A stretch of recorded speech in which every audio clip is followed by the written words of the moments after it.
Hello everyone, welcome on my channel. Myself Chintan sir. Today we can start Maths 2. Now you know that in 12th standard, Maths is bifurcated into the two parts. First part is Maths 1 and another is a Maths 2. Maths 2 है ना as compare to maths 1 काफी simple है. If अगर आपको calculation और formula समझ आ गया तो आपका मैथ्स 2 इजीली क्लियर हो जाए. ओके सो चलो हम स्टार्ट करते हैं मैथ्स 2 का चैप्टर नंबर 4. चैप्टर का नाम है टाइम सीरीज. सबसे पहले समझते हैं कि टाइम सीरीज का मतलब क्या होता है. तो आपको है ना टाइम सीरीज का मतलब दिया है based on past data we can predict future. Okay मतलब आपके पास्ट ईयर के डेटा से आप है ना फ्यूचर को प्रेडिक्ट कर सकते हो. आपके पास पास्ट ईयर के डेटा अवेलेबल होंगे और उससे आपको है ना फ्यूचर प्रेडिक्ट करना. अब एक एग्जाम्पल लेते हैं. एग्जाम्पल के तौर पे अगर आप कोई कंपनी में जॉब करते हो, ओके एक कंपनी में जॉब कर रहे हो और आपको है ना लास्ट 10 इयर्स का सेल्स दिया हुआ है. ओके और आपको है ना 11th ईयर का सेल्स प्रेडिक्ट करना है. तो आपको है ना टाइम सीरीज हेल्प कर देता है. ओके सेल्स को प्रेडिक्ट करने के लिए. यस तो ये हो गया इसका example. Now next part is a methods. अब ये कैलकुलेट करने की आपके पास वेरियस मेथड्स अवेलेबल है. ओके आपके 12th स्टैंडर्ड में इसकी 3 मेथड है. First one is graphical method. First one जो मेथड है ना वो मेथड है आपकी ग्राफिकल मेथड. सेकेंड मेथड है वो सेकेंड है उसका नाम है moving average method. Moving average method और ये सबसे इजी है और सिंपल भी है आपकी ये method. And third one is a least square method. Least square method. अब ये तीनों मेथड के बेस्ड आपके प्रैक्टिकल क्वेश्चंस आते हैं और ये प्रैक्टिकल क्वेश्चन एग्जाम में 3 या 4 मार्क्स के लिए आपको आते हैं. ओके अब है ना हर टाइम फर्स्ट से हम लोग स्टार्ट करते हैं बट इस बार है ना हम लोग सेकेंड वाली मेथड से स्टार्ट करते हैं.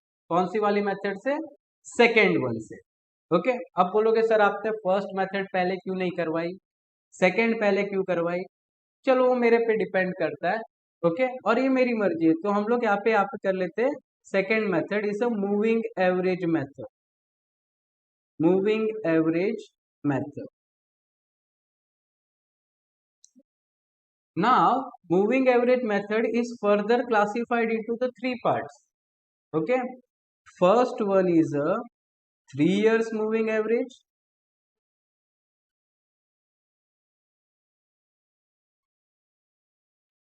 Then after, second one is a 4 years moving average.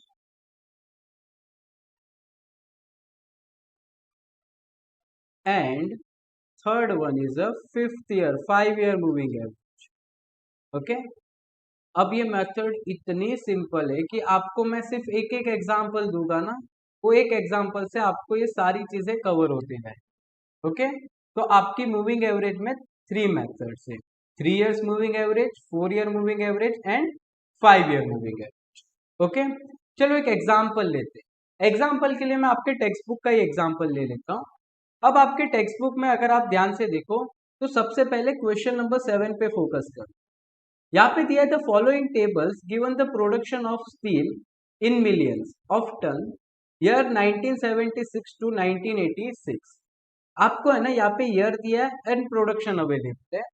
आपको है ना यहाँ पे इसको थोड़ा सा इग्नोर करो. ओके एथ वन को भी इग्नोर करो और नाइन्थ पे आ जाओ. नाइन्थ पे क्या बोला है? Obtain trend value for the above data using 3 years moving average method. आपको है ना 3 इयर्स मूविंग एवरेज मेथड से क्वेश्चन नंबर 7 का जो डेटा है ना उसको सॉल्व करना है. ओके तो सबसे पहले आपको ईयर दिया है 1976 टू 1986. तो मैं पहले कॉपी कर ले. ओके सबसे पहला आपका जो कॉलम प्रिपेयर होगा वो कॉलम होगा आपका ईयर का. ओके तो वो हम लोग पहले प्रिपेयर करें. सबसे पहला कॉलम होगा आपका ईयर का. तो यहाँ पे ईयर लिख लेता हूं मैं. ईयर आपका 1976 से स्टार्ट हो रहा है तो यहाँ पे लिखो 1976, 1977, 1978, 1979, 1980, 1981, 1982, 1983, 84, 85 और यहाँ पे आ जाएगा लास्ट वन इज 86। चलो यहाँ पे आ जाएगा 1986। ओके, इसके बाद आपको नेक्स्ट कॉलम दिया था प्रोडक्शन। नेक्स्ट कॉलम क्या दिया था? प्रोडक्शन। तो अभी प्रोडक्शन का कॉलम यहाँ पे कॉपी कर लेते हैं। 76 से 86 का हमारे पास डेटा है 044268। पहले मैं ये कॉपी कर लेता हूँ 044268। यहाँ पे लिख रहा हूँ 044268 और नेक्स्ट डेटा दिया आपको 5, 9, 4, 10, 10, 5, 9, 4, 10 एंड 10। चलो अब नेक्स्ट आपका काम है, ईयर हो गया, प्रोडक्शन हो गया, तो यहाँ पे लिख लो 3 years मूविंग टोटल। 3 years का मूविंग का टोटल आपको यहाँ पे करना है। अब 3 years मूविंग टोटल काफी सिंपल पार्ट होता है। आपको 3 years का जो टोटल है ना, ये टोटल निकालना है। तो 0 + 4 + 4 आपका आंसर आएगा 8। और आपको है ना ये 8 को कहाँ पे लिखना पता है? दोनों के मिडल में। 8 को कहाँ पे लिखना है? दोनों के मिडल में। देन आफ्टर और 3 साल का टोटल, तो ये और 3 साल का टोटल हो जाएगा 4 + 4 + 2 आंसर इज 10। नेक्स्ट 3 years का टोटल हो जाएगा आपका 12, उसको इसके बीच में लिखना है। देन आफ्टर नेक्स्ट 3 years का टोटल हो जाएगा 2 + 6 8, 8 + 8 16। Then after another 3 years is 6 + 8 + 5. Your answer is 19. Then after 8 + 5 + 9. Answer is 22. Answer is 22. 5 + 9 + 4. Your answer is 18. Then after 9 + 4 + 10. Your answer is 13 + 10 23. And last one is 4 + 10 + 10. Answer is 24. अब आपको doubt आया रहेगा कि sir first column last column क्यों नहीं किया आपने? Okay, तो यहाँ पे ना always remember one thing, 3 years moving average में फर्स्ट ईयर का आंसर नहीं आता और लास्ट ईयर का आंसर है ना कभी भी नहीं आता। Okay, and last part is the 3 years moving average. 3 years moving average. Okay, तो 3 years मूविंग एवरेज का मतलब क्या होता है कि आपका जो 8 है ना उसको 3 से डिवाइड कर दो। मैं यहाँ पे एक सिर्फ सिंपल सा लिख रहा हूँ 8 / 3। ओके, तो आपका आंसर आएगा 2. Your answer is 2.6667। 10 / 3 your answer is 3.3333। Point के बाद 4 डेसिमल है ना ये चैप्टर में लेने। Okay, 12 / 3 your answer is 4। 16 को डिवाइड करेंगे 3 से, so your answer is 5.3333। 19 को 3 से डिवाइड करेंगे, so your answer is 6.3333। 22 को डिवाइड करेंगे तो 7.3333। 18 को डिवाइड करोगे तो आपका आंसर आ जाएगा 6। 23 को डिवाइड करोगे, so your answer is 7.6667। 24 को डिवाइड करोगे तो आपका आंसर आ जाएगा 8। This is your final answer. अब है ना आप बोलोगे सर आपने इतना जल्दी कैलकुलेशन कैसे किया? तो चलो मैं आपको शॉर्टकट बताता हूँ। Now you know that 12 / 3 your answer is 4 and 15 / 3 your answer is 5। Now between 12 and 15 कौन से नंबर आते हैं? 13 और 14, बराबर, 13 और 14। सो मैं 13 को लिख सकता हूँ इस 12 + 1। ओके, अगर मुझे 13 / 3 करना है तो मैंने ना 13 को 2 पार्ट में बाइफरकेट किया। Now 12 / 3 your answer is 4 and 1 / 3 अगर आप करके देखो तो आपका आंसर आएगा 0.3333। ओके, तो दोनों का टोटल कितना हो गया? 4.33। अब है ना मैं क्या करता हूँ पता है? अगर सपोज क्वेश्चन आया 25, सो मुझे पता है ये 24 + 1 होता है। 24 को 3 से डिवाइड करो तो आंसर 8 आता है। और 1 को अगर 3 से डिवाइड करो तो आंसर 3.33333 आता है। तो देखो जहां जहां पे भी +1 था वहां पे मैंने ये सारे आंसर लिख लिए हैं, बराबर। और अगर सपोज ये 14 आ गया तो 14 को मैं कैसे लिख सकता हूँ? 14 is bifurcated into the two part, 12 and 2। Okay, 12 divided by 3 answer is 4, 2 divided by 3 your answer is 0.6666 होता है। तो मैं यहाँ पे राउंड ऑफ करके 7 ले लेता हूँ, बराबर। तो जब +2 होता है ना तो मैं आंसर 0 पॉइंट पीछे 0006 लिख लेता हूँ, सॉरी 0.6667 लिख लेता हूँ। तो यहाँ पे देखो 8 को मैं कैसे लिख सकता हूँ? 6 + 2, तो 6 को अगर 3 से डिवाइड करूंगा तो 2 आ जाएगा और फिर आगे आ जाएगा 6667। क्लियर हुआ? तो ये हो गया 3 इयर्स मूविंग एवरेज का सम। ये किसका हो गया? 3 इयर्स मूविंग एवरेज का सम। और ये जो क्वेश्चन था, ये क्वेश्चन था आपका 4.1 का क्वेश्चन नंबर 9। ये कौन सा क्वेश्चन था? 4.1 का क्वेश्चन नंबर 9। ओके, अब है ना ये 3 इयर्स मूविंग एवरेज के रिलेटेड जितने भी क्वेश्चन हो वो आपको सेम मेथड से सॉल्व करना है। ओके, आपको मिसलेनियस में ऐसे क्वेश्चंस मिल जाएंगे 2 से 3, तो आपको वो क्वेश्चन को है ना सॉल्व करना है और मुझे है ना कमेंट करके बताना है कि आपके आंसर आ रहे हैं कि नहीं आ रहे। यस, चलो अब है ना हम थोड़ा सा नेक्स्ट पार्ट पे जाते हैं। 3 इयर्स मूविंग एवरेज हो गए, अब हम लोग आ जाते हैं 4 इयर्स मूविंग एवरेज। किस पे आ जाते हैं? 4 इयर्स मूविंग एवरेज पे, बराबर। चलो 4 इयर्स मूविंग एवरेज के क्वेश्चन पे आ जाते हैं। चलो तो थोड़ा सा जरा डेटा यहाँ पे मैं अरेंज कर लेता हूँ इस 4 इयर्स मूविंग एवरेज का क्वेश्चन। नाउ इस question related 4 years moving average. चलो 4 इयर्स मूविंग एवरेज। अब है ना 4 इयर्स मूविंग एवरेज के लिए मुझे एक क्वेश्चन चाहिए, तो चलो एक क्वेश्चन ले लेते हैं हमारे ही टेक्स्ट बुक का। अब यहाँ पे अगर आप देखो क्वेश्चन नंबर 4 को, तो क्वेश्चन नंबर 4 में डेटा दिया है। क्या दिया है? The following tables show the index industrial production for period 1976 to 1985, बराबर। अब आपको है ना ये तो ग्राफिकल मेथड से सॉल्व कर छोड़ दो, फिफ्थ वाले को भी छोड़ दो। सिक्स पे क्या बोला है? obtain the trend value for the data problem 4 using 4 years moving average, या तो इस मेथड का दूसरा नाम है सेंट्रल मूविंग एवरेज। ये मेथड का दूसरा नाम क्या है? Central moving average. तो है ना ये आपको याद रख, मूविंग एवरेज की जगह पे सेंट्रल मूविंग एवरेज आ गया ना तो इसका मतलब भी वही होता है। यस, चलो आपके पास डेटा अवेलेबल है 1976 से, तो यहाँ पे मैं ईयर लिख लेता हूँ। ईयर इज 1976, यहाँ पे आ जाएगा 1977, 1978, 1979, 1980, 1981, 1982, 1983, 1984 and 1985। Last one is 1985। Okay, ये आपके ईयर हो गए। देन आफ्टर ईयर के बाद नेक्स्ट कॉलम आपका होता है प्रोडक्शन। ईयर के बाद नेक्स्ट कॉलम क्या हो जाएगा? प्रोडक्शन। तो जैसे हमने याद रखा था वैसे याद कर लेंगे, 02332। ओके, 02332 बराबर। यहाँ पे आ जाएगा 4567110।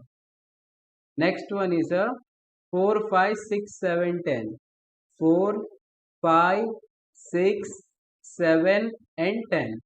चलो ये हो गया मेरा प्रोडक्शन का कॉलम। अब मुझे है ना 4 इयर्स मूविंग एवरेज चाहिए, तो मैं क्या करूंगा? 4 इयर्स मूविंग टोटल कर लो, 4 इयर्स मूविंग टोटल। और जब भी आप ये करो ना तो आपको एक बात ध्यान रखनी है, आपको है ना लाइन स्पेस कर, एक लाइन है ना लीव करके ना ये सम करने। ओके, चलो अब 4 इयर्स का टोटल करो, 2 + 3 + 3 और आंसर इज 8। एंड 8 को कहाँ पे लिखना है पता है? सेकेंड और थर्ड ईयर के बीच में। ओके, सेकेंड और थर्ड ईयर के बीच में लिख लो 8, बराबर। फिर नेक्स्ट 4 इयर्स का टोटल करो और उसका टोटल हो जाएगा 10, और उसको है ना थर्ड और फोर्थ के बीच में लिख। अब है ना आप यूज टू हो जाओगे कि आपको कहाँ पे लिखना है, बराबर। नाउ नेक्स्ट 4 इयर्स इज 6 + 6 12, तो इसको मैं यहाँ पे दोनों के बीच में लिख लूंगा, यहाँ पे आ जाएगा 12। Then after next 4 years is 14। Next 4 year का टोटल क्या हो जाएगा 14। ओके, मैं दोनों के बीच में लिख रहा हूँ, आपको भी दोनों के बीच में लिखना है। देन आफ्टर आपके अगर नेक्स्ट ईयर की मैं बात करूँ तो यहाँ पे आपके 4 इयर्स हो गए, यहाँ पे आप नेक्स्ट 4 ईयर ले लो, तो नेक्स्ट 4 इयर्स का टोटल हो जाएगा 12। 12 प्लस 5 17। 12 प्लस 5 कितना हो जाएगा 17। नेक्स्ट 4 ईयर का अगर आप टोटल ले लो तो नेक्स्ट 4 ईयर का टोटल हो जाएगा 4 plus 5 9। 9 plus 6 15। 15 plus 7 answer is 22। Okay, और नेक्स्ट 4 इयर्स का टोटल हो जाएगा आपका 5 प्लस 6 11 प्लस 7 18 प्लस 10 28। वो आप ये दोनों के बीच में बराबर। अब है ना, आपको नीचे देखो 3 साल ही बचे हैं, तो हमें तो 4 साल का टोटल थे, बचे कितने 3 साल, तो उसको छोड़ दो। अब है ना, आपके टेक्स्ट बुक में इसको डिवाइड किया है, बट आपको है ना दूसरी मेथड फॉलो कर। ओके, अब आपका 4 ईयर मूविंग टोटल हो जाता है ना, उसके बाद लिखो 2 इयर्स मूविंग टोटल। उसके बाद क्या लिखो 2 इयर्स मूविंग टोटल बराबर। चलो 2 इयर्स मूविंग टोटल मतलब ये दोनों का टोटल और ये दोनों के बीच में बराबर। तो 8 प्लस 10 आंसर इज 18। ये दोनों का टोटल आंसर इज 22। ये दोनों का टोटल 26। ये दोनों का टोटल 31। ये दोनों का टोटल 39 और ये दोनों का टोटल इज 50। दोनों के बीच में लिख बराबर। अब ये हो गया आपका 2 years moving total. Now last part is 4 years moving total moving average. 4 years moving average बेटा लिखने के लिए ना हम लोग 4 इयर्स मूविंग एवरेज लिख, बट जब हम लोग इसको डिवाइड करेंगे ना तो 8 से करेंगे। क्यों? क्योंकि मैंने पहले 4 साल का टोटल किया, फिर 2 साल का टोटल किया, तो अब मैं डिवाइड करूंगा ना तो 8 से डिवाइड करूँ। इसके लिए मैं कोडवर्ड देता हूँ, 4 का टोटल, 2 का टोटल, 8 से डिवाइड। ओके, आपको गाना गाना 4 का टोटल, 2 का टोटल, 8 से डिवाइड। ओके, ऐसे आपको इसका गाना बना देना और आपका है ना आंसर जल्दी से आ जाएगा। तो चलो अगर मैं 18 को 8 से डिवाइड करूं तो मेरा आंसर क्या आ जाएगा 2 पॉइंट। चलो जरा देख लेते, 18 को अगर मैं 8 से डिवाइड कर दूं बराबर, तो पहले ये दोनों डिवाइड हो जाएगा 2 से, तो 9 डिवाइडेड बाई 4, तो आंसर आ जाएगा 2.25। आंसर क्या आ जाएगा 2.25। चलो तो मैं यहाँ पे लिख लेता हूँ 2.25। अगर मैं 22 को 8 से डिवाइड करूँ, दिखने के लिए 4 इयर्स, हाथी के दांत दिखाने के अलग होते हैं और चबाने के अलग होते हैं, तो हमें भी क्या करना है 4 इयर्स मूविंग एवरेज लिखना है, बट डिवाइड किससे करना है 8 से करना है। ओके, ये कॉलम याद रखना। अब 22 को अगर मैं 8 से डिवाइड कर दूं तो मेरा आंसर आ जाएगा 2.75। 26 को अगर 8 से डिवाइड करूंगा तो आंसर आएगा 3.25।